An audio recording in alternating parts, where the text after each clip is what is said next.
নিত্যপণ্যের দামের লাগাম টানতে বাংলাদেশ ব্যাংকের ঋণের সুদহার বাড়ানোর সিদ্ধান্ত উদ্বিগ্ন Dhaka chamber of commerce and industry. সকালে গভর্নর ডক্টর আহসান এইচ মনসুরের সঙ্গে সৌজন্য সাক্ষাতের পর কথা জানান ডিসিসিআই সভাপতি আশরাফ আহমেদ। সর্বাধুনিক প্রযুক্তি ও সেরা মানের উপাদানে তৈরি আনফেল চেয়ার, ক্ষমতার নয় সমতার চেয়ার। বলেন, সুদের হার বাড়লে দেশের ক্ষুদ্র মাঝারি খাতে চাপ বাড়ে।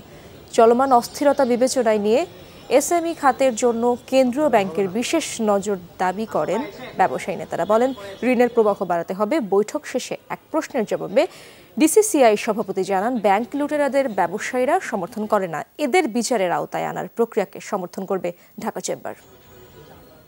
ইন্টারেস্ট রেট বাড়লে এসএমই গুলোর জন্য আসলে ঋণের প্রবাহের সমস্যা হয়, একই সাথে ইন্টারেস্ট রেটও বেড়ে যাওয়া, এটাতে সুদের চাপ বাড়ে।